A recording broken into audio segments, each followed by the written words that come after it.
everyone that the flood of facts surrounding the assassination conspiracies behind Dallas, Memphis, LA, and Laurel is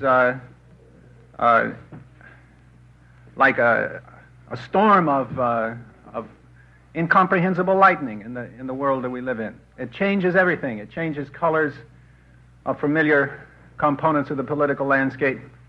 It turns political parties that once we thought were strong and forceful and meant something into pawns and manipulated counters on a stage controlled by hidden forces.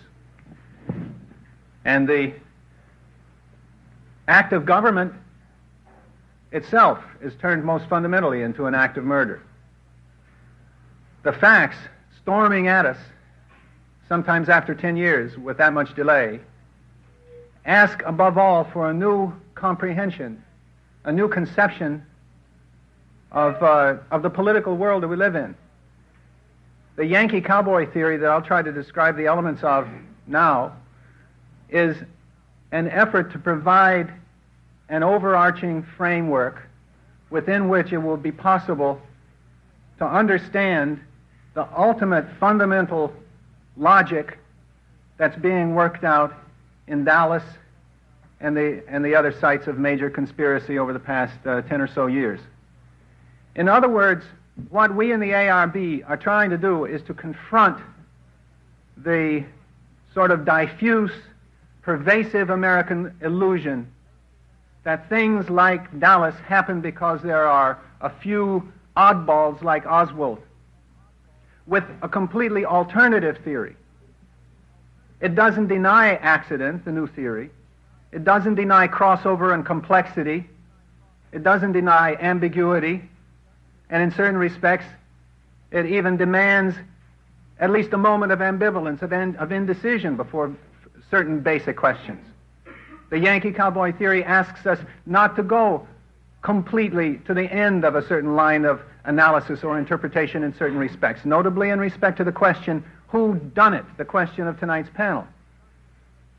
What we're trying to do is to establish a basic distinction between what we know and what we're beginning to think, for the reason that it's around what we know that we can begin to build a political movement in this country, although it's around what we think happened in Dallas that we have to give perspective and shape to the research and investigation efforts that we undertake.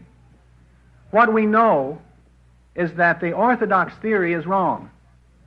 We've been looking at the ocular evidence of that in this souped-up version of the Zapruder film, which has been, I can tell you, a harrowing experience, even for people long acquainted with the issues and who have seen dozens, if not hundreds of times, the lesser quality Zapruder film that the AIB has in its possession and has been showing for the past 2 years. This new thing means that so far as we can make it out, that anybody who looks can see that Kennedy was shot from the front and therefore not by Oswald alone. And looking even further into the bushes with the computer-enhanced, with the computer techniques used in Grodin's film, you can even see the ones pulling the triggers. They are not Oswald. They could not be Oswald. They are not where Oswald was. It's around this recognition that the AIB proposes it ought to be possible now for us to generate a mass political demand for a reinvestigation by some means. What the means would be ought to be the occasion of a debate. We don't quite know what would have the right character in the way of a national activity. We don't know what people might be ready for doing. It might be something very simple. It might be something very old-fashioned. Somebody might come up with something new. What we are proposing, though, is that on the minimal question of whether or not we know the basic truth about Dallas, it's now possible and indeed necessary to come to a new consensus. We don't. And we can tell from the way that we don't know, we can tell from how the truth has been kept from us, that it has been kept from us intentionally. And because of the size of the truth, and the kind of energy and organizational skill and political weight that we can imagine would have to go into a cover-up of that magnitude to make it succeed against all odds, we have to imagine that the conspiracy cabal is still in place. A difficult and frightening idea.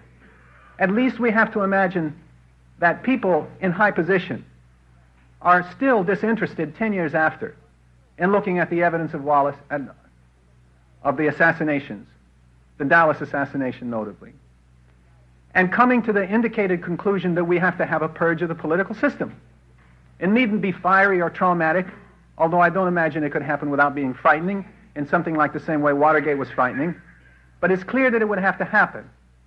It seems to the AIB people, in fact, that a kind of an elemental cleansing of the political apparatus of democracy, the republic of the Constitution itself, is an essential first step if people in the United States are to have any chance of reasserting the principles of elemental constitutionality, of the rule of law and the governance through the normal political mechanisms. Unless we're able to reestablish the validity of the institutions by means of which we propose to come to new consensus, propose to undertake policy initiatives, unless we can again get some minimal, not puristic, but minimal belief in the durability of the systems and the answerability of people operating through them to the rules of law and to the court of opinion, unless we can establish that kind of power around an issue as central and as clear as the Kennedy assassination, then it does not seem to us that the country stands very good prospect of dealing with mounting menace of world war and depression. I should add domestic repression, too. As Mark Lane was just saying a few minutes ago, we can look at the Zapruder film over and over and over again, dozens and dozens and dozens of times, and see again the brutality of the beast that we face. But what we have to do at some point is decide that if that can be so clear and people can still get away with it, then the powers that could change things are not yet formed, and we have to go about forming those powers. That's what this conference is about. It's around the idea that we don't know what happened and we have to know what happened before we can pretend to be a self-governing country again, before we can pretend to be able to face the problems that we face as a national collectivity. Getting to the bottom of what has gone rotten in the state of Denmark means getting to the bottom of the assassination, getting to the bottom of the usurpation of power, the staining of the precious diadem of national sovereignty. These are maybe empty phrases a little bit ago, but seen in view of the theft of Dallas, the theft of sovereignty, the theft of popular will, the theft of our right to make decisions about what our country is to be. This is a theft as powerful as any in history. It confronts us surely with political issues as reverberant as any other single gesture. It gives us our face, it tells us who we are as a people, and it shows us our agenda. If we can deal with that, we maybe could deal with the other things. But if we can't deal with that, then how we'll handle the problem of depression, the threat of war, increased social dislocation, and mounting indications that the right wing thinks it's time for full-scale repression in a police state, goes beyond me. I don't know how we would be able to have the will to handle those incredible problems if we don't have the will to manage the barely beginning to be credible, the barely beginning to be sizable, a problem that we can get in our hands, the problem of the assassinations. But now within the decision to undertake that, it's still necessary to speculate. It's always necessary, we think, to divide speculation from fact and not to assert as factual what is only reconstructive, what is hypothetical. Nevertheless, it's still necessary to hypothesize, to think about these things. It's necessary, in a sense, not to be intimidated by that kind of the reverse English of the fear of paranoia. It's necessary to be able to say things like Mark said last night when he said, the President of the United States is an accomplice in Dallas. That gives our imaginations and our insight the stretch that they need to encompass this problem. But it is also a speculation of a kind. We don't know quite in what sense he meant it, how metaphorical or how exact he meant this. It could be, of course, one day one and the next day the next. But within the possibilities, there's a center of meaning. And it's towards that center of meaning that we go in the demand for politicizing the issue, and then in the effort, as we do that, to attempt to reconstruct what may have been happening in Dallas. Now, that's where the Yankee-Cowboy theory comes in. It's an attempt to reconstruct the general shapes of the forces in play at that time. The theory is by itself very simple. There's almost nothing to it, and certainly there are no new facts. I don't come armed with barrages of facts like the other investigators. I'm not working at that level. Or I shouldn't say level. I'm not working at that side of the thing. Other people, and this is very necessary, you've seen how necessary it is, involve themselves like sleuths in the sleuthic problems, trying to determine who killed Kennedy, like any Dashiell Hammett character maybe, trying to figure out who committed the crime. And you've seen the astonishing amount of evidence that people have about that. But now there's another end to the question. Why was the crime committed? How does it fit, if it was indeed a high-level conspiracy, into the overall flow of American politics during that period? Without trying to put in any of the historical apparatus, which would just make this thing way too cumbersome, let me just start this little piece of the thing by trying to characterize the mentalities that I'm thinking of and the general power basis when I offer these terms Yankee and Cowboy as rubrics for discussion of what's happening to us. By Yankee, I'm trying to indicate, as would, I guess, be obvious enough from the word itself, the Eastern establishment, multinational, monopoly capitalist formations that are personified in the person or the empire of the Rockefellers. David Rockefeller is, from this standpoint, the archetypal Yankee. The perspective of the Yankee is complex and tortured and constantly in process of reformation, and I don't like having to do so much damage to its actual complexity, but I think it may be possible and fair to produce the following kind of generalization. The Yankee stands on the East Coast and relates to Europe as to the opposite side of a lake which exists as a medium for communication and transportation. The Yankee worldview, Anglophilic and rooted in the belief that there is a special relationship between the United States and Britain, imagines that the center of the world is the North Atlantic industrial community that came into being roughly in this century and that has been traumatized and molded in several world wars. That world center, at least from the standpoint of itself, is historically, traditionally, currently, the domain of interest of the Yankee sensibility. And the multinational corporation, which moves throughout this as through its capital sphere, is the primary mode of economic organization of this class. The monopoly capitalist class has several characteristics which differentiate it from another class, the class of modern cowboy entrepreneurs.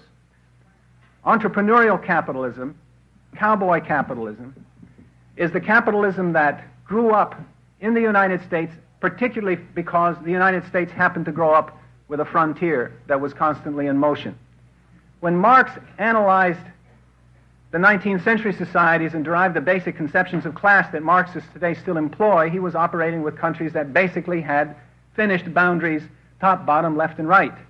That was, of course, not true in detail. There were plenty of boundary altercations in that period and beyond, and there remain plenty of boundary altercations in contemporary European affairs, very important. But the boundary altercations that existed for all.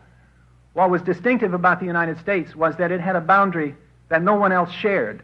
It had a boundary that went beyond Western civilization itself, a boundary on some outside world, which the white man conqueror of the Western tradition moving across the Atlantic to this country in a period of exploration and colonization saw as his without question, his to dominate, his to exploit, his to make his own in ever deeper and, some would say,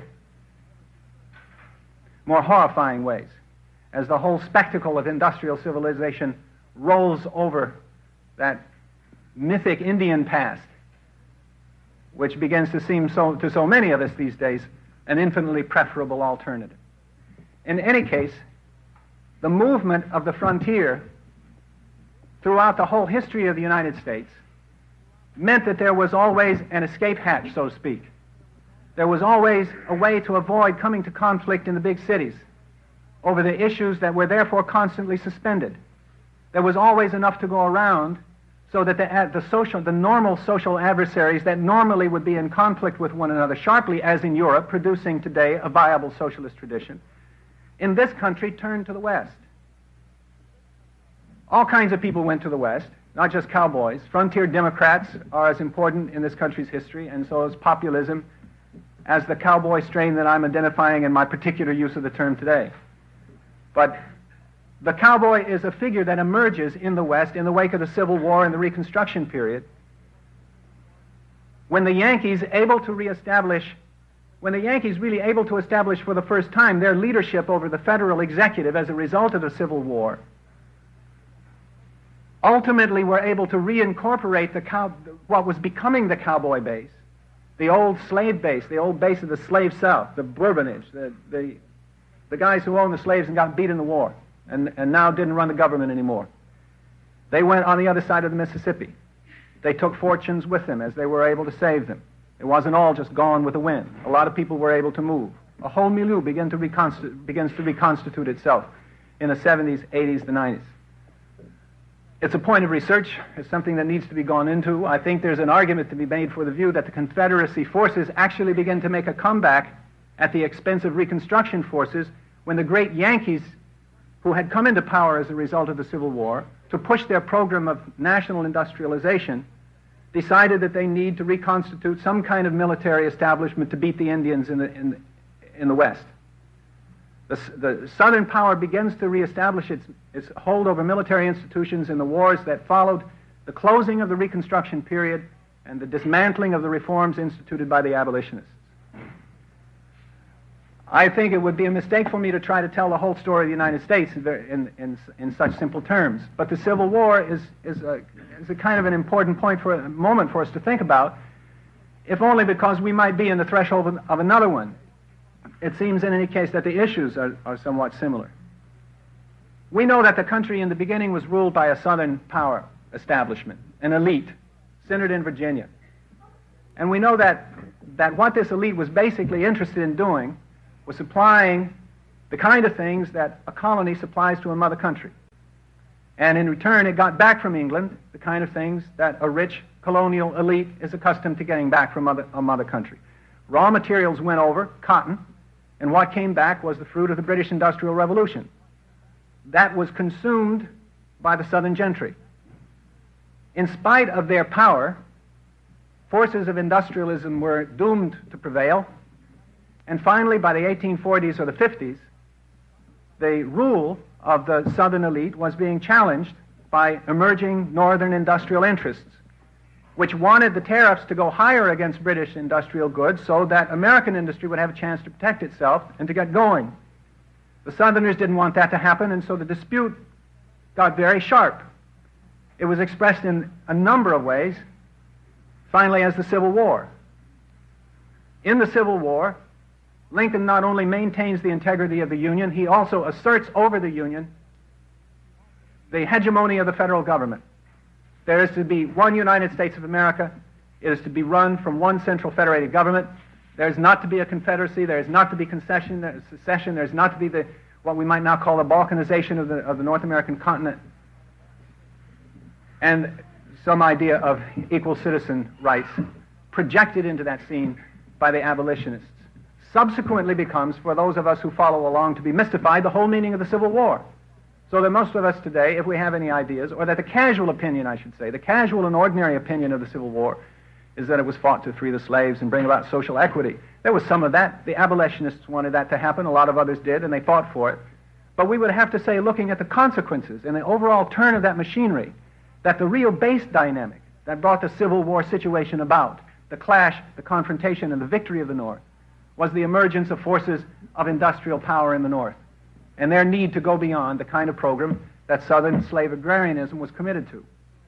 And now I'm saying, as a part of the historical reconstruction, that the power defeated, the Southern Confederate power defeated in the Civil War and held down for a couple of decades when the abolitionists tried to do good things in the South in very trying circumstances. That power finally became necessary again to the Harrimans of the Union Pacific, who needed land and freedom and security for moving the railroads across the continent. And it was in that task that Southern Confederate-style militarism began to be reconstituted as a subgroup, a smaller power group within the overall constellation of power groups shaping American policy. My argument, in brief, to make several very quick steps then and to move rapidly toward the future, is that the coalition thus formed between Yankee and Cowboy, with Yankee in the senior position and Cowboy in the junior position, began to change from the inside out as a result of World War II and the Cold War. World War II projected enormous energy into the Cowboy military defense sphere. The Cold War projected the same kind of energy into the national security establishment. Both operating in militaristic, authoritarian, secretive ways, found it, as we see all too clearly from today's headlines, all too possible to establish themselves within a clandestine sector of government that not many of us knew existed, and that seems to have in fact been making the major policy decisions of the period. Let's come with this idea of Yankee and Cowboy to the administration of John Kennedy. But let's take a little step into the future of Watergate, because it's in Watergate that I think we begin to see very clearly what Kennedy's death was all about. The tapes that you remember did Nixon in, the June 23rd, 1972 tapes of his conversations with Haldeman, were fastened on for the language in which we finally at last see Nixon explicitly and without any doubt saying, all right, cover it up, do anything, get it off, get it away, do it in. Up till then, Nixon had been saying, of course, that he hadn't really wanted that to happen. He wanted the truth to come out. But there we heard it, we saw it on a page, and there was no way to doubt it anymore. And a little bit thereafter, Nixon resigned, and then we had Ford, and then Ford closing the book on Watergate. Because the book on Watergate has been effectively closed in the national media, the real question of the June 23rd tapes has never even been gone into. Here and there in the Sunday supplement, there will be an article maybe raising some of the questions, but there has been no highly energized, deeply motivated, public inquiry into the substance of Nixon's fear, into the motive that made it impossible for him to imagine coming clean, that made it clear to him from the beginning that he would have to cover up Watergate. The question is posed in 4 passages in the June 23rd tapes in very dramatic ways. I just want to read you Nixon's language just to refresh your sense of the atmosphere. He says in a 10 a.m. meeting that day to Haldeman, of course this hunt, that will uncover a lot of things. You open that scab, there's a hell of a lot of things. And we just feel that it would be very detrimental to have this thing go any further.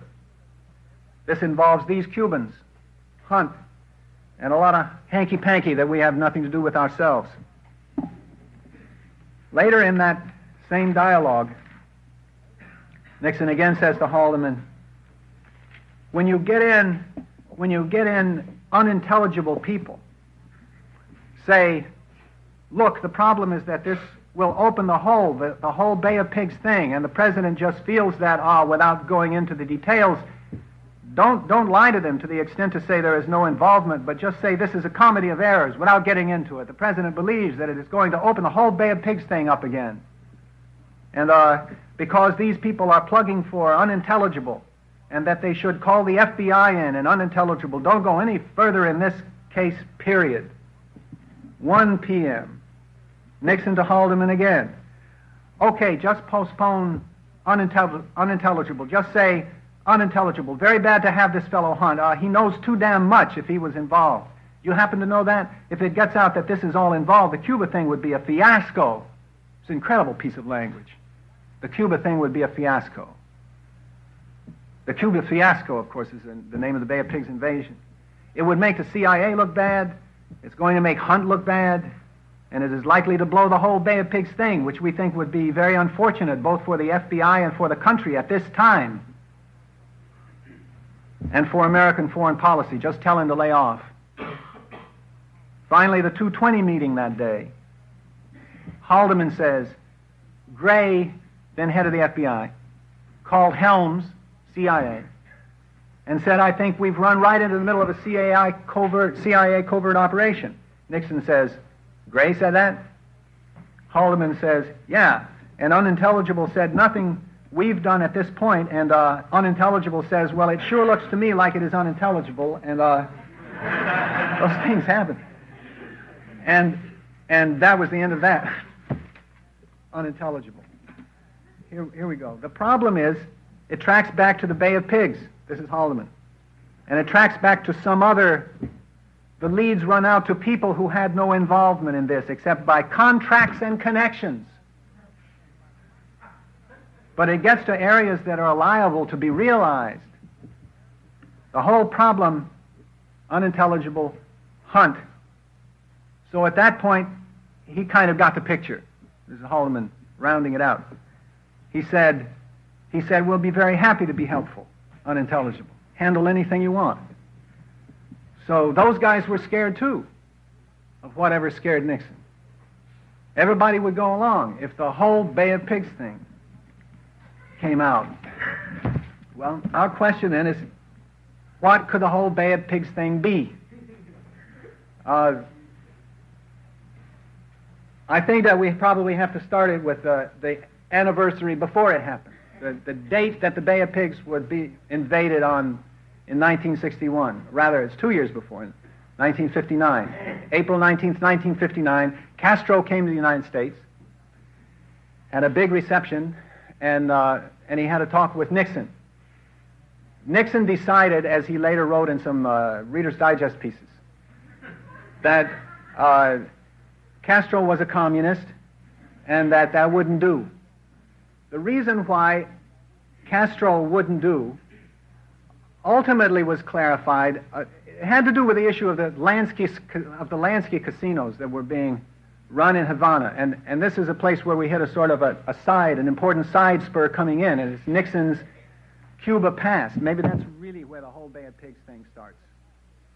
Jeff Girth, whom some of you will have heard, has, I think, made a very powerful argument to the effect that Nixon is a syndicate man from the beginning, if I understand Girth right. That in 1943 already, when Nixon is starting out in politics, he starts out a syndicate person in direct connection with syndicate people and Rebozo, operating a black market tire business out of the Caribbean. Rebozo got rich and powerful by running the gas station that was the main outlet stateside of the black market tires. Nixon was, at that period, in the Office of Price Administration. It was his first job, I think, out of Duke. Maybe he had one job before. His particular desk was responsible for the black market business in the Southeast. So all correspondence having to do with any litigations around black marketeering in tires would come to Nixon. And that is how, Girth argues, that is how Nixon got to know that whole Miami Cuba bunch, starting out with George Smathers, who was at that period a lawyer for one of the Lansky front companies involved in running the tires in from Cuba. Smathers wrote a letter in behalf of his client to the OPA, and it got to Nixon, and Nixon got back to him, and pretty soon Rebozo was in the picture, and there it was. He went off to the Navy to begin making his credentials look right, I suppose, and then went to that other bastion of organized crime, Southern California, in the years right after the war, and began to grow horns as a very political heavy immediately. Well, so we think that there is a specific syndicate connection in Nixon's background, and that he will turn out, in fact, to have been, in some important respect, the syndicate's president. So we remember, when we look at this whole Bay of Pigs thing, that what Nixon probably discovers from Castro in that important meeting in 1959 is that the Lansky casino system is not really going to be allowed to operate, that the Lansky base in Havana is going to be dissolved. Now, that was a very important base, not just because Nixon was linked into it. I don't want to go into that now because that involves sketching out the world structure of organized crime. But let's just keep it as a memo that there's a whole history to the syndicate involvement and in the developing of Cuba as a secure offshore stronghold of the mafia and other kinds of organized criminal forces that come together under Lansky's corporate leadership, Rockefeller-style leadership, as what we now call the National Crime Syndicate. The syndicate liked Cuba a lot. Lansky liked Batista a great deal. They were close friends, and a lot of money was generated out of that friendship. And when Castro came and closed it down, a lot of very hostile kinds of people got angry. When Nixon knew for a fact that that system was going to be thrown over by Castro, then it was for a fact, in his view, that Castro was going to be himself thrown out. Nixon was at that time a member of an National Security Agency group, the 5412/2 group, or the special group, which had an elite group at the top of the power structure, which has basically the effect of approving everything that the country actually does that's serious. This group, on which Eisenhower was not represented, except through Nixon, on the basis of reconstructions at the time and afterwards, appears to have made the decision, independent of Eisenhower, that Castro would have to be got rid of. And so the organization began for the invasion of the Bay of Pigs. It began after April 1959. Eisenhower later said he didn't know about it. People say there's reason to believe him. Eisenhower said, I thought that what they were doing was figuring out how to put a few little guerrilla groups in the Sierra to act like Castro going backwards. But what they were actually thinking about was putting a whole big landing thing at the Bay of Pigs, supported by B-26s coming from Central America, very well modernized, to give aerial support to the beachhead invasion and to suppress the Cuban Revolution's embryonic air force, and then supported in another way by an assassination of Castro himself. The theory of that was that the government was too tenuous to withstand the loss of a great leader, that the factions would spring apart, start fighting with one another, that the revolution would come discombobulated, and in the resulting chaos it would be possible for counter-revolution to find opportunities. That's what they were looking for, because they wanted to get rid of all that stuff. But Kennedy came in, and he said, in effect, if you do this kind of thing to Cuba, then how in the world are the people in Latin America ever going to believe that they have a hope, that they have a future in any kind of relationship with the United States? Isn't that going to give fuel to the communists who are attacking us all over the place in South America? So there was an argument about what was the best thing to do. Kennedy seems to have come upon this program. It seems that this program took him by surprise. He hadn't expected it when he called to get tough on Cuba during the campaign. He seemed to have enjoyed outflanking Nixon on the right. But when he came to office and confronted this invasion project, which he had not apparently been briefed on, he didn't know what to do. I would suppose he was too weak. I would suppose he didn't yet know his way in April of 1961, March of April, a few months after being inaugurated in Washington. He didn't know his way around the government yet. In any case, what he had arrayed against him was an invasion program in being. Fletcher Prouty of the Defense Intelligence Agency says during the time Kennedy won the election and the time he got inaugurated, a little 33-man project inside the Defense Department got magically escalated into a 3,300-man project by the simple expedient of adding 2 zeros to all the personnel records. This was part of the project that Prouty says was presented to Kennedy as though it were an in-being project that had been checked off at all the important levels of government, and that Kennedy would be a bad man not to go along with. Nevertheless, from some resources that I don't think we know enough about his administration to identify now, he and Robert Kennedy were able to mount some kind of resistance to the invasion program, to the extent that Kennedy was able to say there will be no B-26s flying from Central America, and there will be no assassination of Castro. Because the B-26s didn't fly, argues Howard Hunt in his reconstruction of the events, as do all the veterans of the Bay of Pigs, because the B-26s didn't fly, Castro's little Air Force survived the first hit, and therefore it was able to attack the invaders, and therefore they couldn't establish a beachhead. And Castro wasn't assassinated, and therefore the government held together and didn't fractionate and fall apart. And it was not possible for the Free Cuba forces to present themselves in the great Western world as the legitimate successors to a spoiled revolution. All those things didn't happen. The Bay of Pigs invasion failed. And American politics then embarked upon a decade of the bitterest kind of acrimony and internal infighting over the most fundamental kinds of questions, all springing from the fiasco of the Bay of Pigs, where a Yankee force, imagining that it belongs to America to present some kind of progressive and liberal image, to hold out some hope in the free world empire of reform through patience, confronts a cowboy, not so sophisticated about imperialism, but very sophisticated about military needs, not so interested in Europe, but very interested in seeing the frontier so basic to the cowboy perception of the world continue to unfold into the Orient, these two forces suddenly confront one another within the presidency, within the federal executive, and we are suffering today from the reverberations of that battle. Today, Watergate, as we see, as we're beginning to see. So Kennedy was because he was president, was strong enough to stop the invasion, not to stop the invasion, but strong enough to keep it from being big enough to succeed. The other side, the cowboy side, was strong enough to make the invasion happen in spite of the fact that Kennedy didn't seem to want it to, but not strong enough to push it so hard that it could go right through to victory. That was it was certainly just the beginning of Kennedy's crimes against cowboy sensibilities and political interests. I should make an observation at this point. Often people ask me how, since I used to attack liberals, do I now seem to defend Kennedy and his program? I think that's a very legitimate question, and I must confess I find it a little bit hard to answer because I think the categories are kind of puzzling. I don't know. Let me just say now for the record, and if anybody wants to come back to it, it's okay. I'll try to be better later. But now, even if, let's say that I was wrong when I said before that all liberals are the same. Let's say that on the basis of information that we've begun to recover since 1965, we begin to put a new picture together of what government is actually like. We no longer tend to see the president, for example, as a monarch with complete power over bureaucracy, unbendingly loyal to him, no matter who he is. We see the president as something more like the president of a big company.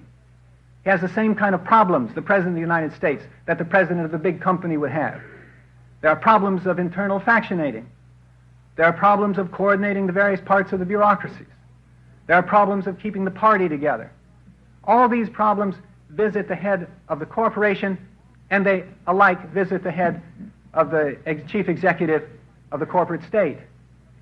If we understand the president as a corporate executive, subject to pressures, violent pressures on his office, then the presidency begins to clarify for us. It's not just the unrolling of a policy duel between the presidency and the legislative branches, it's the unrolling of a duel within the presidency itself for the power to stipulate policy, for the power to give definition to national energy, for the power to generate a sense of movement and program.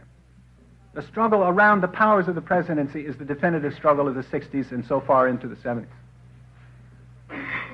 Kennedy, as I was arguing, in this position of constant drama and heightened shadows, falls further afoul his foes in a series of blistering radical moves that I think ought to establish him as the leading new leftist.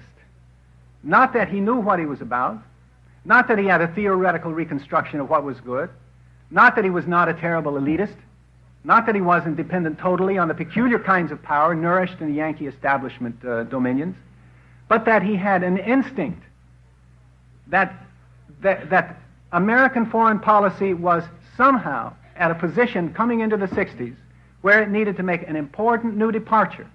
Specifically, there had to be some kind of change in the Cold War because if its logic kept unrolling that way, sure and anything there'd be nuclear confrontation soon.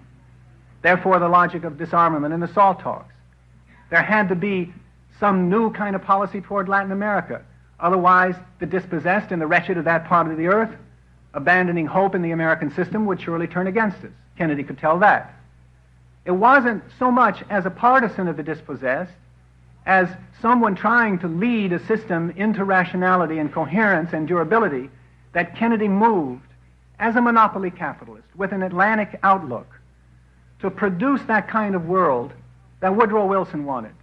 A world where the industrial powers were concerted together, making world policy among themselves, supplying a tithe so that the colonial countries could develop in some second-class or third-class way, but presiding over everything by the force of combined military might so that even if they did have to be momentarily unjust, it wouldn't make any difference, they couldn't be overthrown. That Wilsonian view of world order essentially inhabits the New Deal and it inhabits the new frontier. Kennedy was in pursuit of it, and in pursuit of that kind of order, that Camelot vision of world happiness, a frontier Camelot. he tried to effect that old Roosevelt-style synthesis between North and South, new and old, industrial and agricultural, Yankee and Cowboy. Was able to do so to the extent of getting the leading cowboy on the ticket with him, but then seemed catapulted immediately into a situation where his least demand, where his least independence in the use of his office's powers, led him into a confrontation that he couldn't possibly win. That confrontation speeded up over the years. 62, what happened in 62? A number of things. He got into a big fight with steel industry and began to isolate some of his Yankee help in that respect, because the steel industry is a big part of the banking industry, and the banking industry is mainly what the Yankees are all about. Madame Gandhi pointed out at a certain point after the assassination that he died, Kennedy did, because he lost the support of his peers. He lost the support of the other Yankees. And the whole episode in 62 around the steel price rise was an important moment in that process of loss of the loss of consensus, the loss of the base. Kennedy being pushed more and more into private conversations with his brother as the new frontier worked on towards the tragic denouement. Probably the American University speech in 1963 calling for an end to the Cold War, a movement toward entente with the Soviet Union, was another big blow against Kennedy in the eyes of the cowboys. But surely the topper must have been, if it was in 1963 that the assassination conspiracy was hatched, then the topper may have been Kennedy's attack on the oil depletion allowance system. You know, that's an enormously complicated system by means of which the oil people get very wealthy at the expense of the rest of us. And before there's going to be any kind of real political change in this country, that system at least has to be attacked and overthrown. If we don't have to nationalize the whole oil industry, which is probably where it's going to come to. But even failing that, there's a lot of sympathy in it. But never mind talking of nationalization. Simple talk of doing something about oil depletion allowances was enough to get the dander up of a lot of types interested in keeping things the way they were. But probably the big push was Vietnam. Kennedy, as he is accused of Cuba, of the Cuban invasion, is also accused by basic historic texts of starting out the Vietnam War. I think that if we try to move in closer and look at the divisions within the corporate Kennedy presidency, the split and enfevered presidency, we'll find a picture that's very like that of the Cuban situation. A cowboy force moves to define a national interest in a particular theater and employs military and or clandestine means to pursue that interest. The Yankee force, rubbing its eyes, trying to come awake from something of the Cold War, some part of the Cold War, begins to specify other national interests that are contradicted by the investment of energy into Vietnam and so on. Wants to draw lines, wants to make the commitment to maintaining the open frontier in the Orient, wants to make a limit to the commitment to do that.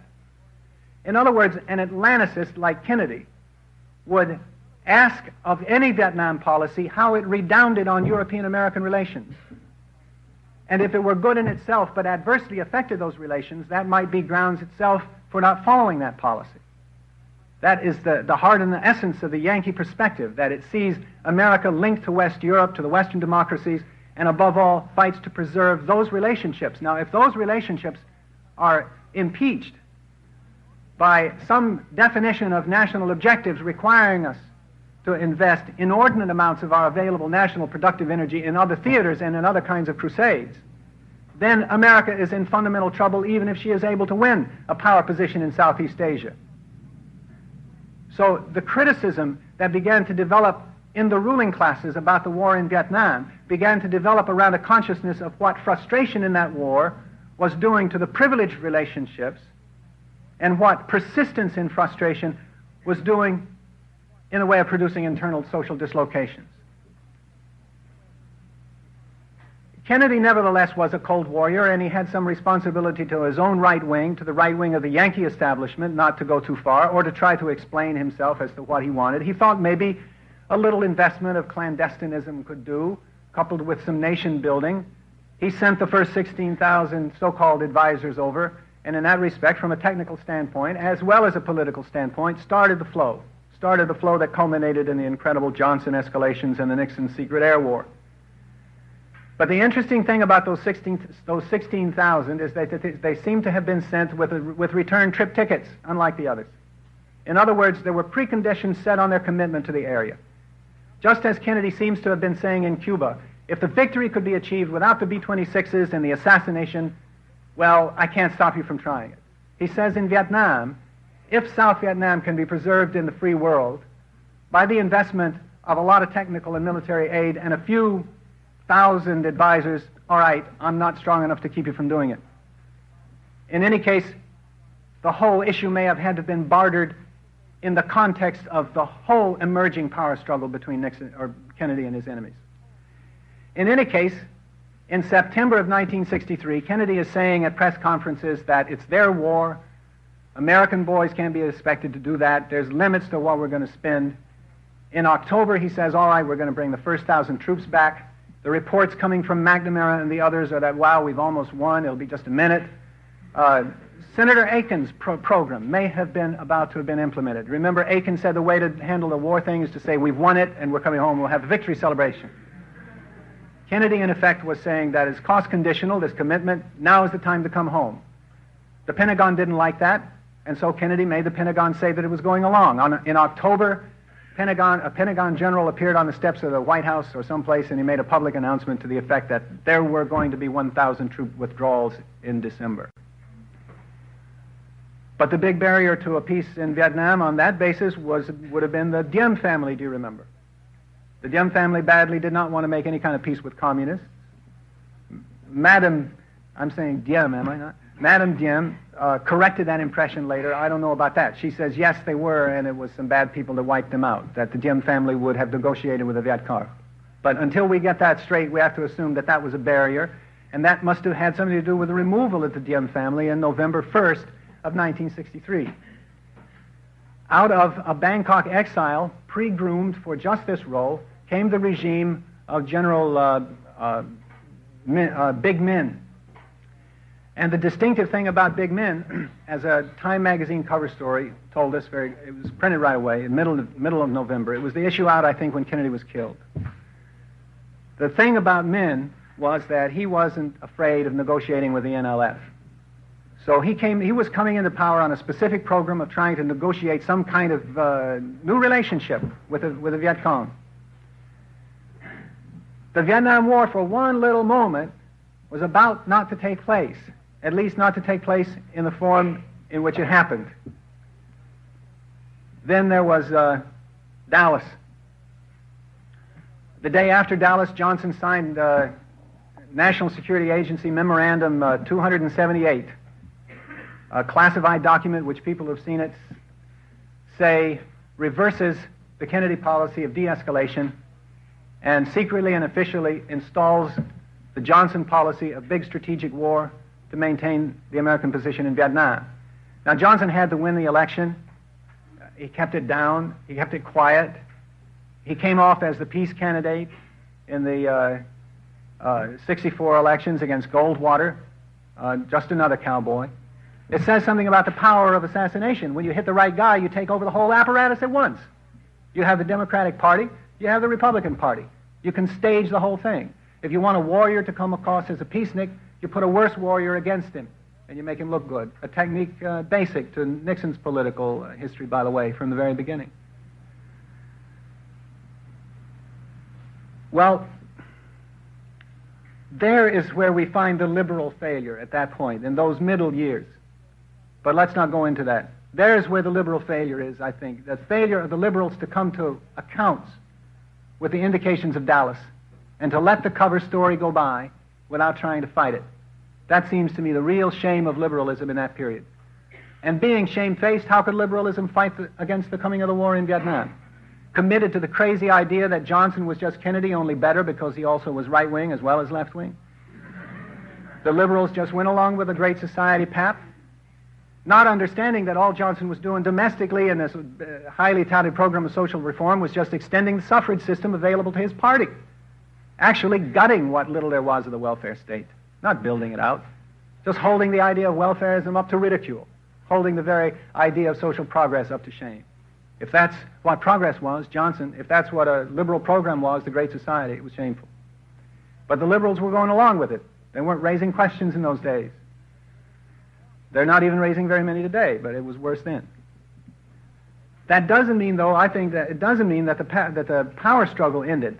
I would like just to skirt, if I can, some of the, well, just move real fast up towards Watergate, through what's left of the 60s. I'll say, well, I think that what had happened with the Yankees was that they decided sometime by 67 or 68 that Johnson was off the wall and that he would have to be removed. Certainly, after the Tet Offensive, a number of people seem to have come to that conclusion. But I think even before the Tet Offensive hit in February, there are also there are signs of very vigorous motion around Johnson's administration and within it of people who we can easily identify as heavy gunslingers for the Yankee establishment, the kind of big boys that are sent when the big guys want action. I mean, people like Clark Clifford, George Ball, Averell Harriman, Cyrus Vance, all these deep-seated Yankees, bone-bred to that tradition, show up in the Johnson administration towards its end. In 1967, they're already in positions scattered in the administration doing various things. And then comes Tet, and then comes that incredible end of March abdication, which had the effect of starting the peace talks out, stopping the air war over the North, and opening up the democratic process to Bobby Kennedy's presidential campaign. We know that in the immediate aftermath of Johnson's abdication, Martin Luther King fell victim to whatever new battle that push had inaugurated, and that a couple of months later, defying the message implicit in that shooting in Memphis, Bobby Kennedy fell too. And that evident underlying popular feeling that the country once again needed to ease off, to liberalize, to slow down, to cool it, to stop making war, again evaporated, again had no way to focus itself. Just as in 1964, all the people wanted peace. They had no way to say it through the system, having to choose between Johnson and Goldwater. So because of the assassination of the implicit presidential figures of 1968, King and Kennedy, who represented the true social coalition that was coming into power, the assassination of those figures meant there was no longer any way for those forces to express themselves in the arena of presidential politics, and so fell by the way. And again, people who wanted peace, who wanted some kind of rational, reasonable program of domestic reform, were confronted instead with a choice between a right-wing guy and a guy who was a little more right-wing, Humphrey and Nixon. Both of them very friendly to the industrial military types, very willing to make whatever concessions had to be made in order to keep the internal power coalition happy. So in this rapid interplay of stroke and counterstroke, just to sum up, we see cowboys moving against, well, Yankees move against the Cowboys in 1960, when Kennedy steals the election, apparently, or so the Nixonians still believe, by virtue of hanky-panky carried out by Daley in Chicago and the Johnson political machine in Texas. I mean, the Nixon people come into the 60s believing that they had actually won the election and that they had been screwed, and that Kennedy's political power had been what screwed him. That maybe made him feel a little better a little later on when they turned it all around. We have that first act of theft, of Yankee pilferage within the electoral system. Then we have the gunplay of Dallas, a response to tensions building up over the next 2.5 years. Then that period from 64 to 67 or 68, when people are fooled, when the man who is making war says he is making peace and gets away with it. The man who says he is making social progress actually introduces reactionary social policies and gets away with it, with the liberals cheering. But beginning in 67 and 68, to develop a consciousness that what was happening was wrong, and putting into play, as I would theorize, a power move that brought about the effect of getting Johnson out of the way and opening up the process for a new burst of Kennedyism, a new burst of Kennedy reformism. That then in turn got stopped by the cowboy counterplay, the gunplay of Memphis and Los Angeles.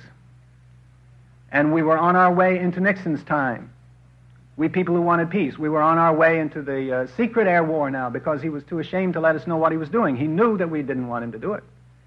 But he was full of it. He was willful. He had it on his mind that it had to be done, and nobody was going to tell him anything else, and he did it. Because all his people were glad they were doing it. They only wished they could be doing it bigger and better. They wanted the war. The liberals tell us now that we drifted into it, that it was by blunder and accident and not realizing what we were doing. Halberstam's book, The Best and the Brightest, makes that argument. It's a valuable book, but that's what it argues, and it seems to me wrong. The liberals drifted. The liberals didn't understand. They didn't see who Johnson was. They couldn't tell a war policy from a peace policy when they could hear the bombs. But we got into the war not because of that drift, but because there was another organized party that militantly wanted the war to take place, that felt the war had to happen or the country was sunk. Look, we had lost China, had we not, to the revolution. That happened in 1950. Then came the Korean War. We tried to fight out the issues in the Korean War. The Yankees limited the cowboy investment once again, tried to develop this crazy idea of a limited fight. And so the cowboys would say, that made it all the worse.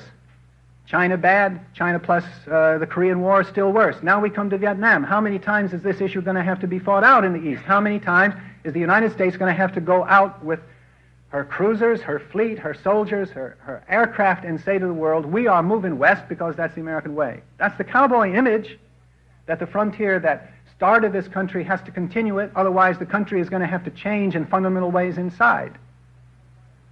There even seems to be a sense these days that the issue is precisely the closing of the American frontier, and I wouldn't be surprised if it's not the right wing that gets that faster than the left wing does, because the left wing traditionally orients to a European world standpoint, and the right wing traditionally orients to a frontierist, anti-European standpoint that sees America as poisoned by continued relationships, entanglements in Europe, that sees America as liberated, as a land where democracy and capitalism happily coexist, only on the condition that this frontier keeps moving, that we keep expanding the world space available to our enterprise, available to the entrepreneur, like Howard Hughes, like H.L. Hunt, like Getty, like all these southwestern moguls, the entrepreneurial capitalists, much more wealthy as individuals than the Yankee counterparts, but commanding nothing like the empires of Yankee scope.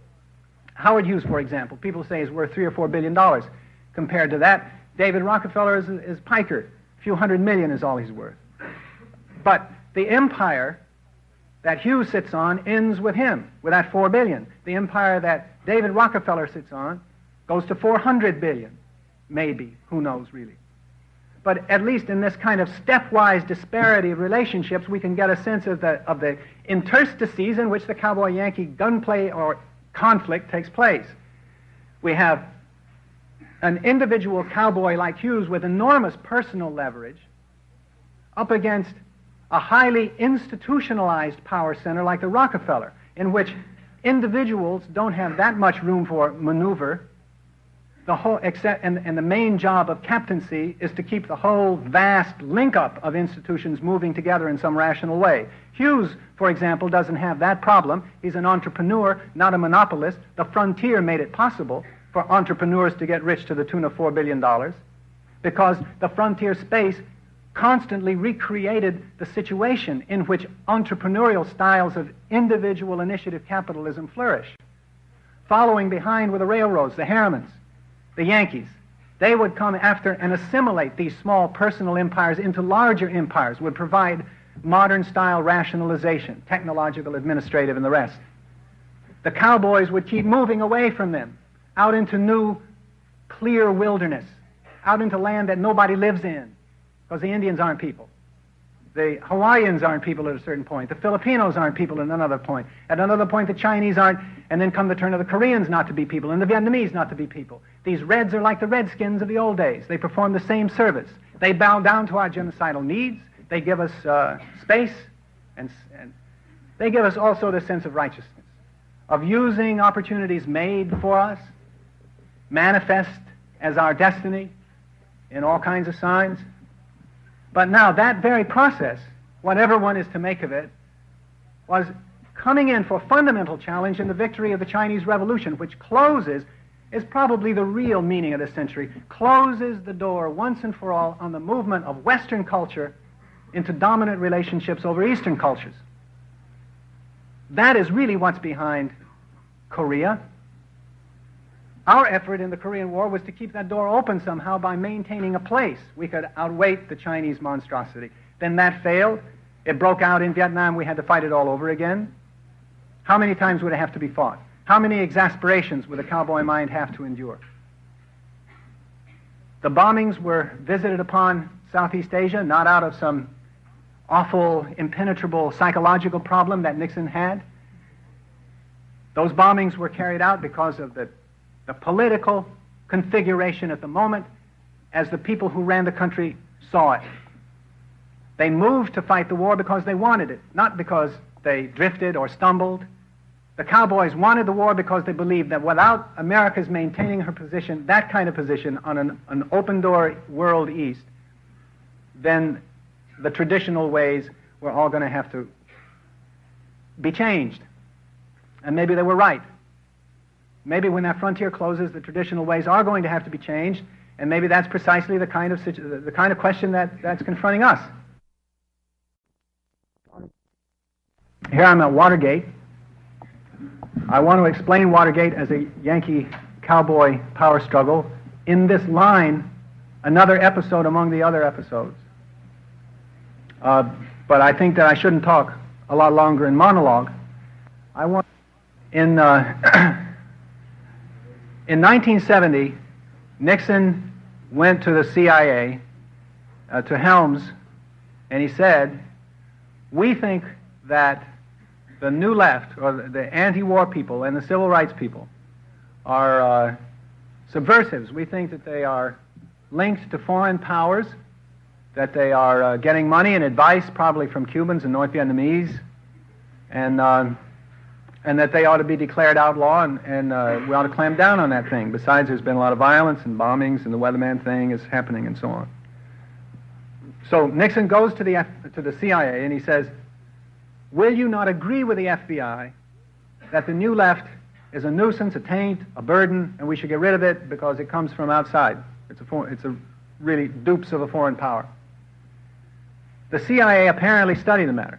In May of 1973, while the Watergate hearings were just getting in good process, Seymour Hersh, who lately startled everybody by putting a new lead on the same story, told us that the CIA had received Nixon's request and had told him in a couple of 200-page reports that there was nothing to the story, that the New Left didn't have those kinds of ties to Cuba or North Vietnam or anybody else, and that there was no justification for an explicit and thoroughgoing federal clampdown on anti-war and civil rights activity.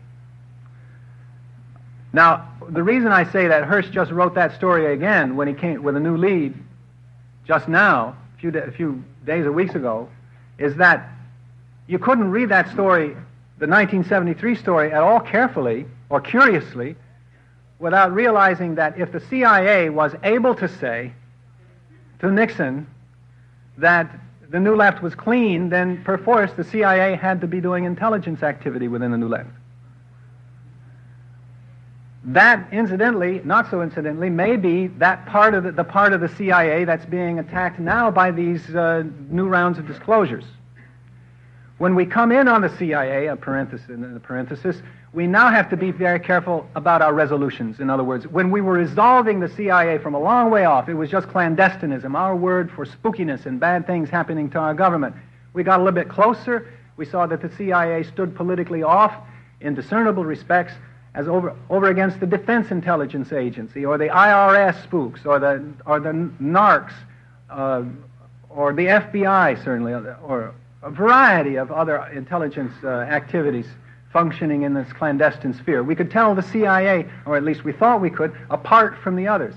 Then we move a little bit closer, resolving on the CIA, and we start trying to get a sense of its internal structure, and I think that what we're beginning to find out, what we're beginning to see, is that the internal structure of the CIA, in some distorted fashion, with the proportions all wrong, reflects the basic divisions in the country. The divisions that I stereotype and generalize as Yankee and Cowboy. There is in particular a cowboy side of the CIA, the operations half of it, which the operations, that is, the operations side of the CIA is typically linked to right-wing ideologies, to the Howard Hunt and that whole Bay of Pigs clan is a part of that operations part of the CIA. These are the James Bond types, the ones who go through Hunt's 20-some spy thrillers. Empty-minded, male chauvinist pigs, a lot of them, the heroes of that world. Then over against that, there's that other kind of empty-mindedness with a more subtle kind of chauvinism, tweedy, pipe-smoking, intellectual, learned, attuned to events of culture, understanding the world and controlling it through that understanding. The intelligence expert, the ones who look at all the inputs coming through all the avenues of intelligence gathering to the central place where it's all looked at and by people who know everything about what's happening. That's the intelligence side. Now, when Nixon wanted Helms to support his view that the New Left should be wiped out because they were all foreign power supplied, it was the intelligence half of the CIA, the Estimates and National Assessments group, that produced these 200-page reports that evidently carried out the intelligence on the New Left and that argued with Nixon within the National Security Council with sufficient strength that it was evidently not possible for him to do what he wanted to do. And it would appear that as a direct result of that, he decided that he would find new means of doing what he wanted to do, even if that would mean developing his own CIA. The beginnings of the White House's own little CIA are seen in the formation of the Plumbers. The 10th anniversary of the Bay of Pigs, Howard Hunt met Eugenio Martinez at the Bay of Pigs Monument in Miami, Florida.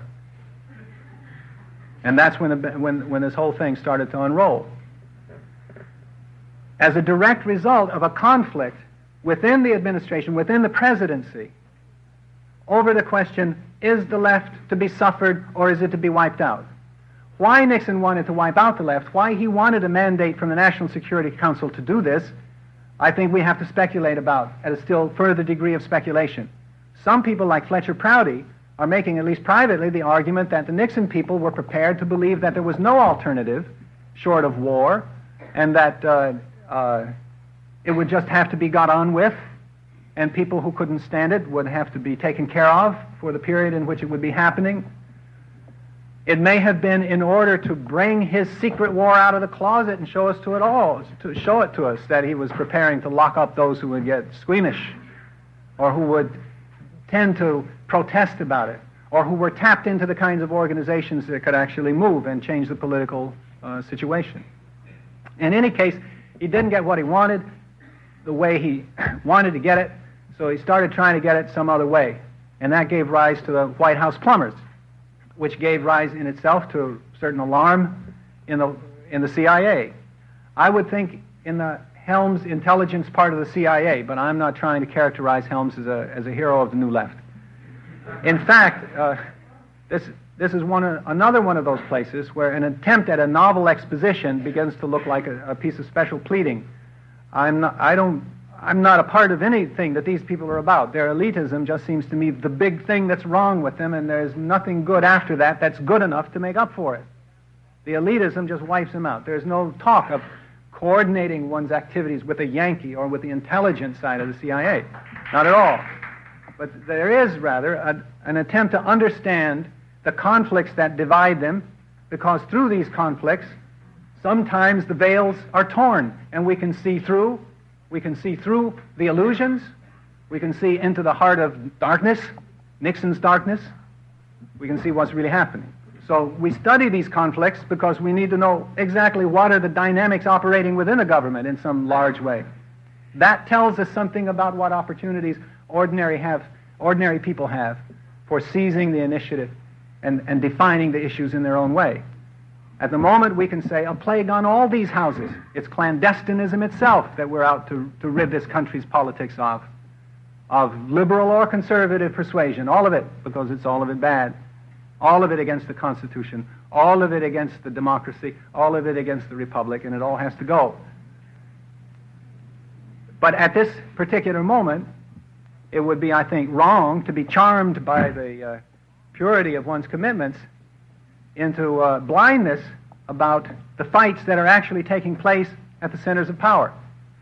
And this particular fight between apparently some liberals who were afraid of what Nixon was about to do and Nixon, who was about to do it, centers right in on issues that are in headlines today and that underlie Watergate.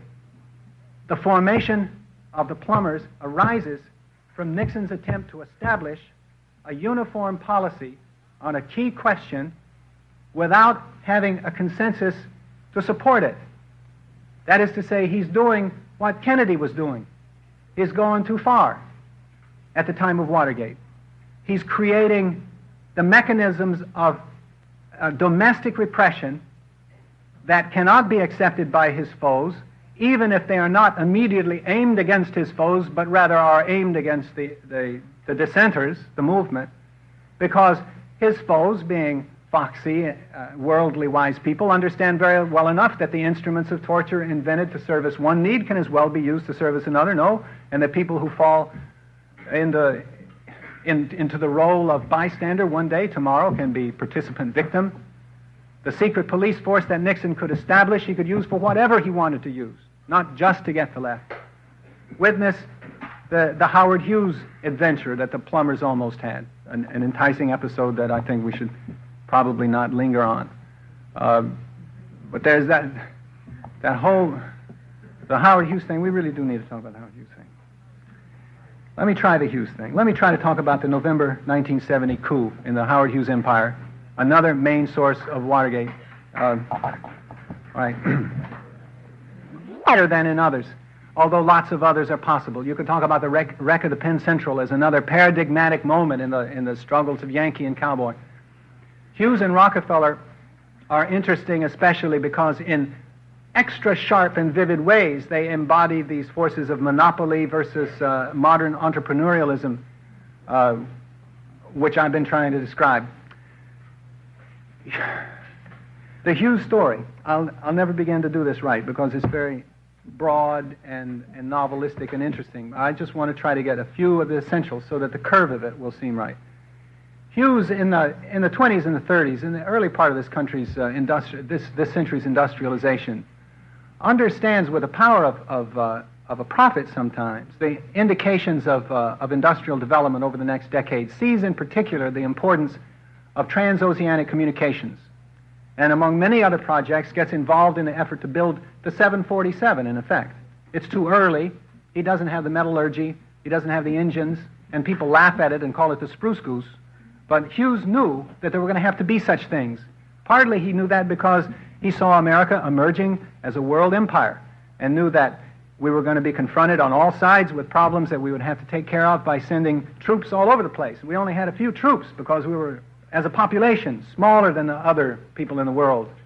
There were only a few 100 million of us. There were 200 million of us. There were billions of the others. So Hughes figured you had to find some way to technologically multiply the power of the few Americans so that they could endure in their struggle against the others. The whites, really, in their struggle against the others. That's why he started trying to build the spruce goose, that huge plywood airplane that once in 1947, I think, he got it 100 feet off the water, a seaplane. Well, the reason it gets of more than usual importance in the story of Yankee and Cowboy, this airplane, is that at a certain point, Senator Owen Brewster of Maine, in 1947, brought it out that Hughes, along with a lot of other people, had profited enormously from wartime contracts, including the contracts to build the spruce goose, and he started harassing Hughes about this, throwing around all kinds of figures about how much money Hughes had ripped the country off for by building these airplanes that never did get to war. They weren't finished even by the time the war was over. Even years after the war, the Spruce Goose, which was, I think, supposed to be a wartime airplane, was still not even really up to prototype levels. That had happened to a lot of other people, and Hughes wasn't alone, but he was vulnerable.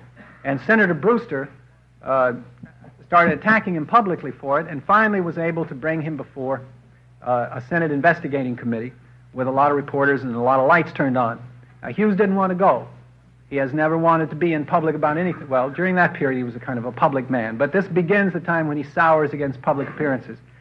He comes into Brewster's Senate hearing room, and he hears the charges against him. And he says, well, what's really behind this, and he's saying this to a national audience, if there had been TV, it would have been going then.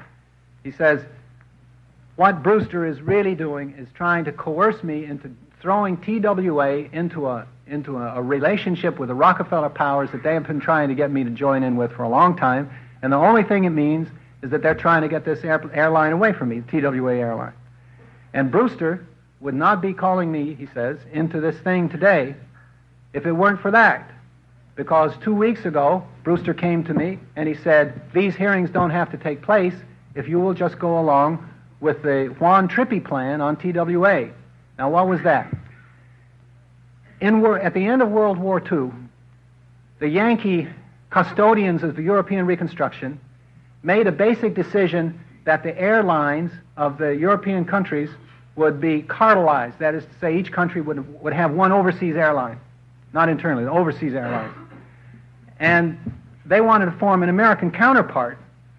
The Yankees did, on the theory, probably silly, that that was the only way they could compete with the foreigners. And to get the whole thing put together, they wanted Hughes TWA to be assimilated with Pan American and the other overseas carrier, if there was one. There may have been just that one. Hughes saw it for what it was, an outright attempt on the part of the Rockefellers to get a monopoly control over international airways. And Hughes felt there was no reason why that should happen, since he had been the inventor of the idea of international airways to begin with. So when he pointed this out in public to Brewster, the result was that Brewster collapsed, that he couldn't even run for the Senate again next time. There were Hughes for President committees that sprung up every place, and he was presented in his sloppy slouch hat and his long, lanky frame, no tie, as a sort of a popular figure. $4 billion worth of popular, but images can hide a lot. Well, that beat back the Yankee Rockefeller attempt to assimilate Hughes Holdings into the highly rationalized Yankee monopoly empire. But by the time of the jets in the 50s and then into the 60s, the whole fight was to break out again in a much more complicated and earnest way, involving massive and lengthy court altercations that is really impossible for me to go into because it's just too complicated to do impromptu. But the upshot of it was that a concert of Yankee bankers wanted TWA, and TWA got vulnerable because of the coming of the jets. Hughes could have bought the jets and the new facilities he needed to maintain them out of the pocket of Hughes Tool Company. But Hughes Tool Company was operating with Hughes Aircraft in some way, and the antitrust regulations made it illegal for somebody operating in one sphere of the aviation industry, like in production or manufacture, to operate in another, like flying airplanes around, like the airlines. So Hughes was not able to take his own Hughes entrepreneured money out of one pocket and put it in the other pocket because of the laws that the Rockefeller types had written. The Rockefeller types had written the laws conforming to the needs of monopoly capitalists, not to the needs of entrepreneurs. So what followed out of this was an enormous long fight that was resolved, I suppose, in, let's see, when is it? In 1966. I'm certainly not able to remember the year, when Hughes got pushed out of his airline, forced to sell it off, and found himself that much nakeder than he had been. Of course, he had a lot of money.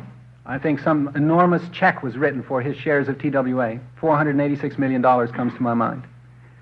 And it's at that point that Hughes, it seems to me, from looking at the record, that Hughes says to himself, how am I going to continue this fight against the Rockefellers beyond this round in which I have been beaten out of my airline? How can I reconstitute? How can I reorganize? How can I get it going again?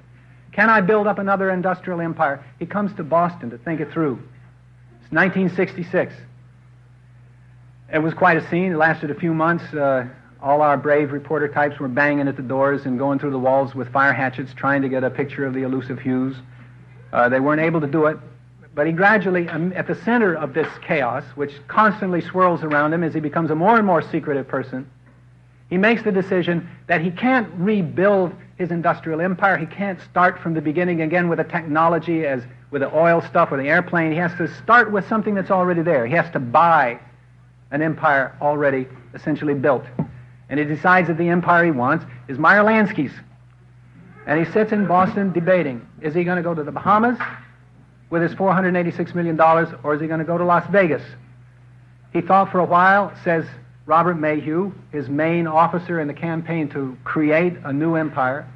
He thought first of going to the Bahamas, then for whatever reason decided against it, went to Las Vegas in November 1966, set himself up in a casino inn that his man Robert Mayhew had bought the night before from the syndicate, and proceeded through Mayhew to establish in Las Vegas a situation in which he had neutralized the ordinary hostility that the syndicate might feel against a newcomer and new competition, was able to convince Lansky and some of the others that he was good for Las Vegas because he legitimated that kind of business. He brought a new glamour to it, brought new people to town.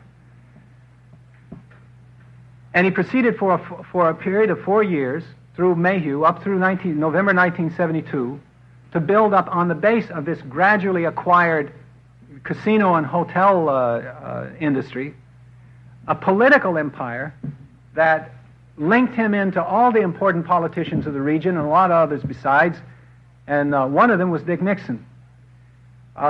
Exactly the form of Hughes' relationship to Nixon as it began to shape up during the Las Vegas period has to be understood in terms of the fact that Nixon was Lansky's man. When Hughes was trying to buy Nixon, he was buying somebody who had already been bought. And that is why that Rebozo money is so touchy. The $100,000 that was delivered from Hughes people to Rebozo during what year? When was that? 1969-70, the end of 69-70. Nixon was trying to take money that Lansky wouldn't skim.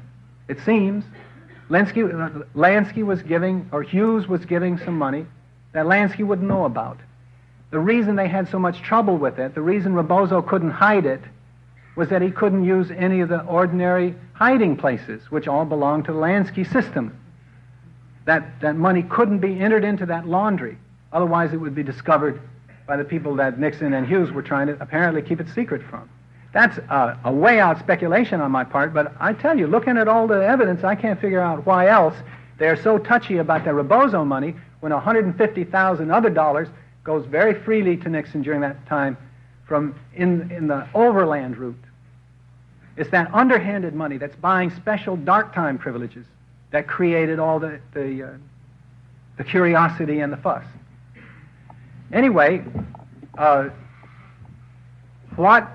guess the question is, what must Lansky's relationship to Hughes have been in view of the fact then that not only was Hughes busy in effect moving Lansky out of control of Las Vegas, taking over, and at the same time buying favors from Lansky's chief political figure. Now here is the kind of place where I'm just sort of at a loss. I've written a book. I'm trying to write an analysis of this because the reason it's so hard in a situation like this to get this to seem at all credible is just it's so goofy. But when you actually bury yourself in the materials and try to figure out why these people were doing the things they were doing, then reconstructions like the following begin to make sense.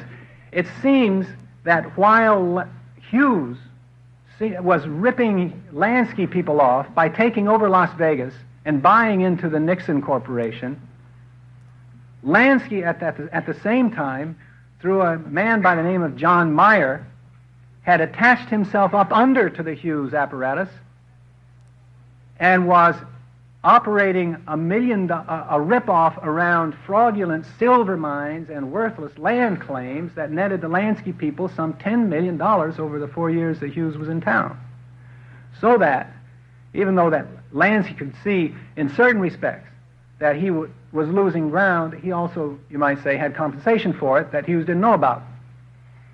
Later, in 1970, suddenly there was a big fight between the Hughes people in Las Vegas, who were handling this whole burgeoning empire. Robert Mayhew was the key guy, and the people on Hughes Tool Company, headquartered in Los Angeles. That's the main part of the Hughes empire. Now, the people at Tool Co., led by Chester Davis, thought that Mayhew was getting too much influence and was too close to Hughes.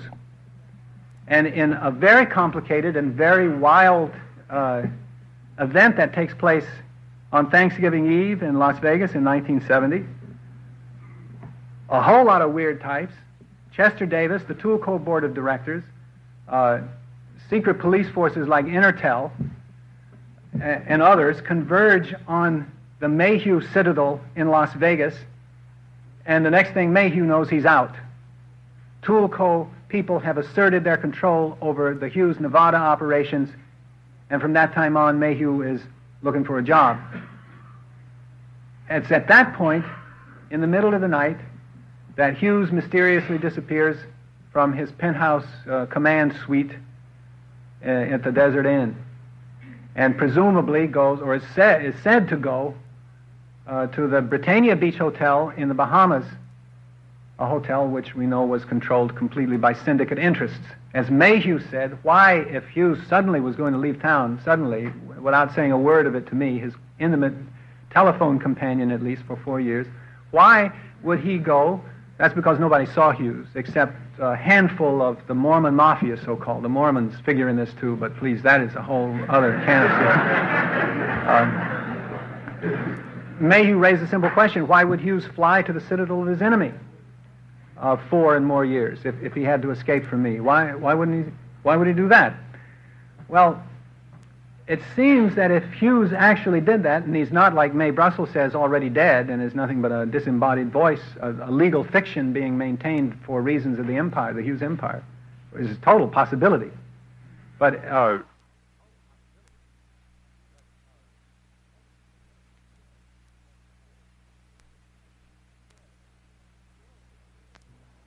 live, still it's true that he has apparently no contact with the real world except these Mormon nurse secretaries, who are the only ones who ever see him in person.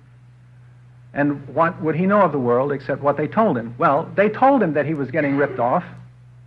They said there are all these swindles around worthless security claims and land deals, and you've lost $10 million. And it was all true. They showed him the records. They only changed one detail. Instead of saying that Johnny Meyer did it all, Lansky's guy, as it turns out, they said that Robert Mayhew did it all. Mayhew, who had been close to Hughes, and Hughes believed him.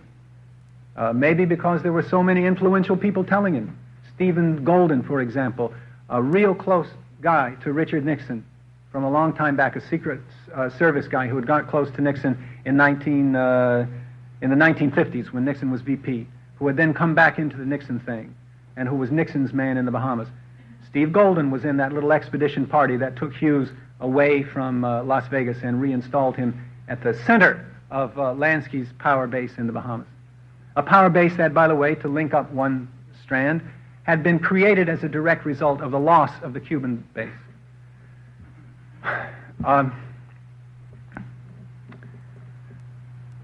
Where we are with Hughes at the moment is a direct result of the next step that Mayhew took when he saw what was happening. He realized, I guess, soon that he would have little chance of enduring against those kinds of forces who had the march on him anyway.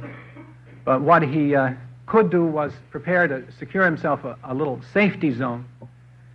I've mentioned that Hughes and Mayhew never saw each other, and all the time they worked together. And Mayhew goes way back. Mayhew played a role in the organizing of a number of assassination attempts on Castro in connection with the CIA, by the way. Well, Mayhew, as the whole thing is happening, oh no, I'm still telling you about since there is no face-to-face contact over all those years. There is a large record of recorded telephone conversations and a large collection of memos in Hughes' handwriting, which were the main instruments through which Hughes would give instructions to Mayhew, yellow legal pads, thousands of them, scribbled these notes, scribbled one after the other. Do this, do that, point 4, point 90, is how they communicated.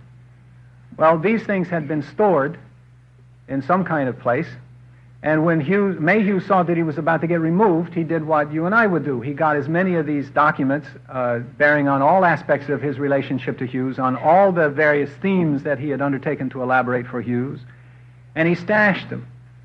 He stashed them in the safe of the Las Vegas Sun, whose editor, Hank Greenspun, is a close friend of Robert Mayhew's. On the basis of these secret Hughes to Mayhew memoranda and phone tapes, Mayhew was evidently able to pose the possibility of disclosure, of scandal, such that he at least had some bargaining power in the tumult of Las Vegas and couldn't be entirely blown away. In any case, a little bit later in the offices of the Robert Mullen Company, a phony PR firm actually working in some relationship to some part of the CIA and some part of the Nixon group, there is a meeting convened with Howard Hunt and a guy named Ralph Winnie, who was a security man for the Toolco side of the Hughes interests, a few other people. They talk about what Mayhew has, and they talk about ways to get it away from him. That aborted mission involving Liddy and Hunt and who else, in which Howard Hughes was supposed to supply a getaway plane and a safe hideaway in a Central American republic, that mission to Las Vegas to get some papers of an undisclosed nature apparently was a mission designed to recover the Mayhew documents. The Mayhew documents which shed some light on a relationship between Nixon and Hughes, or Nixon and other people that Hughes happened to know about, that the vast Hughes intelligence system might have picked up, that these people wanted to keep out of light, that the Nixon people wanted to keep suppressed. And it seems that that may have been one of the very first operations of the plumbers, trying to get the Mayhew stash out of Las Vegas, out of Mayhew's hands. They weren't successful. They weren't even able to begin the operation, apparently. In any case, the Mayhew stash remains basically intact. It was the basis of a Mayhew libel suit against Hughes, which just at the beginning of, it was maybe the beginning of last year, I think, Mayhew won. He just got a judgment of a huge amount of money. Does somebody know it? $175 million. Hughes had called him a dishonest, lying son of a bitch.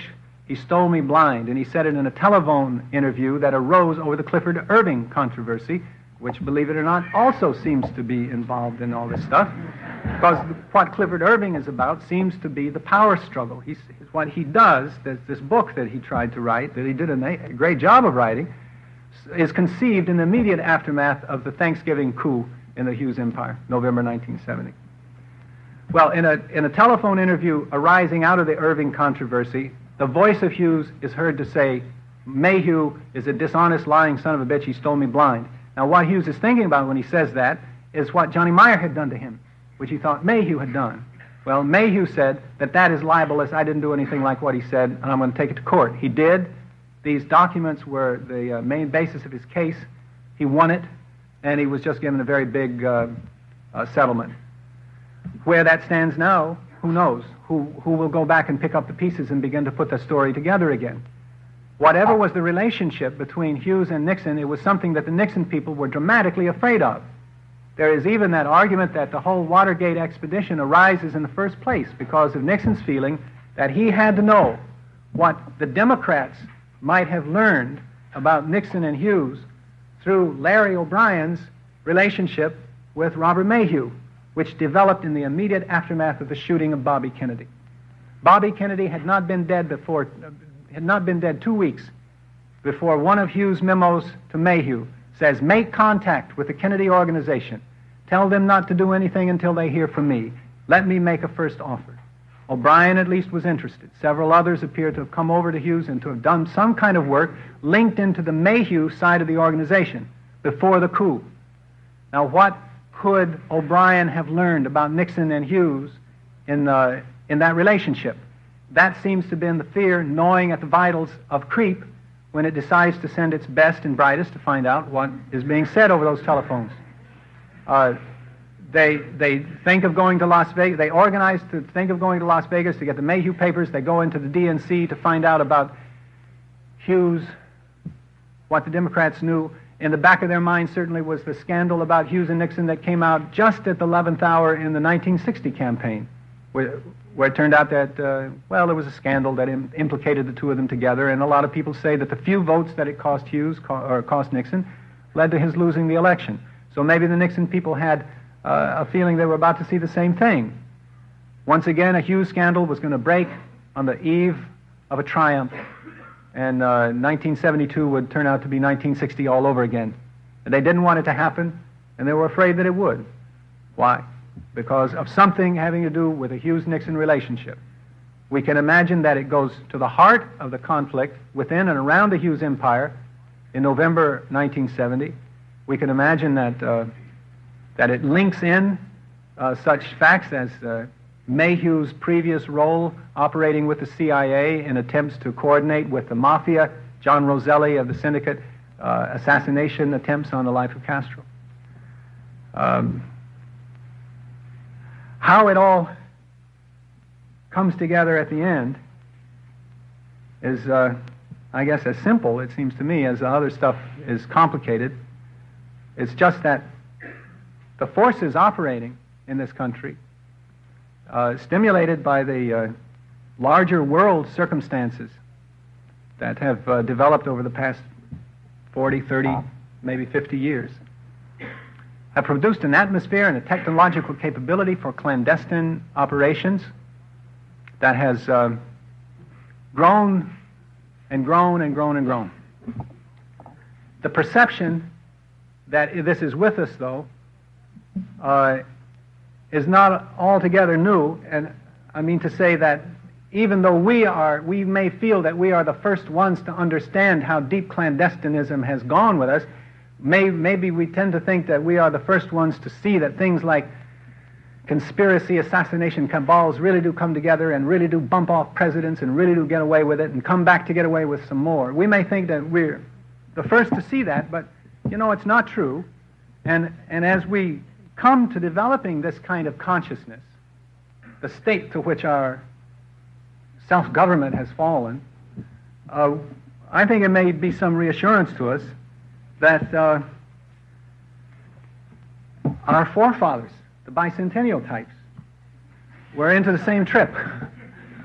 You know this book by Bernard Bailyn, The Ideological Origins of the American Revolution? It's a great little book. I'm going to do something with it that Bailyn probably wouldn't like, but I'll just read a few things just to close, just to give you a sense of how things come back and come back and come back again and again. The Theory of Politics, he opens up his chapter 3, Power and Liberty, A Theory of Politics. The Ideological Origins of the American Revolution.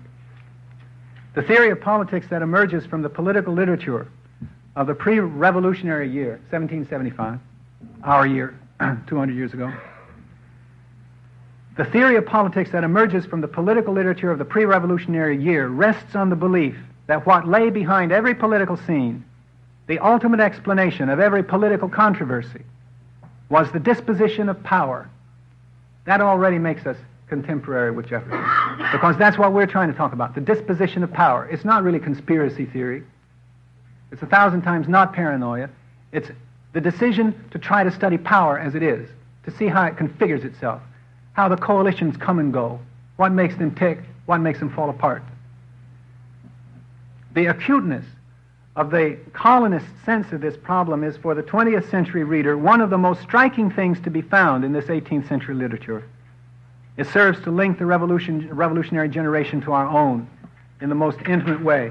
A little further, most commonly, Bailyn says, the discussion of power in the pre-revolutionary period, just before we started getting it on, us kind of people 200 years ago, most commonly the discussion of power centered on its essential characteristic of aggressiveness, its endlessly propulsive tendency to expand itself beyond legitimate boundaries. In expressing this central thought, which explained more of politics past and present to them than any other single consideration, the writers of the time outdid themselves in verbal ingenuity. All sorts of metaphors, similes, and analogies, were nothing as good as creep, were used to express this view of power. The image most commonly used was that of the act of trespassing. Power, it was said over and over again, has an encroaching nature. And these are quoted phrases from a variety of colonial writings. If at first it meets with no control, it creeps by degrees, and quick subdues the whole. Sometimes the images of the human hand, the hand of power, reaching out to clutch and to seize. Power is grasping and tenacious in its nature. What it seizes it will retain. Sometimes power is like the ocean, not easily admitting limits to be fixed in it. Sometimes it is, quote, like a cancer on the presidency. It eats faster and faster every hour. And now just one more little bit, because this will give us a little sense of how they talked about it, the colonists. Careful analysts like Jefferson agreed on the major point.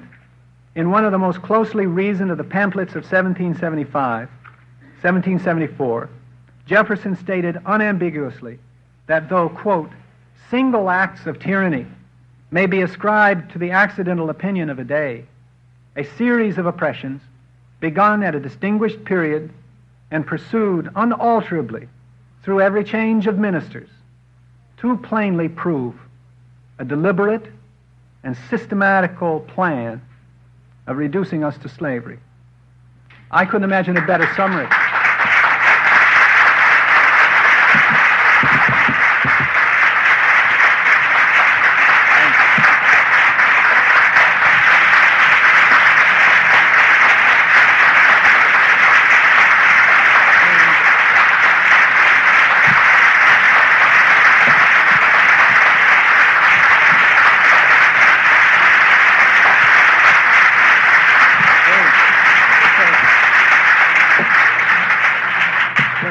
How about giving me about a minute to drink a little water and let people who want out, because I've gone so long, get out.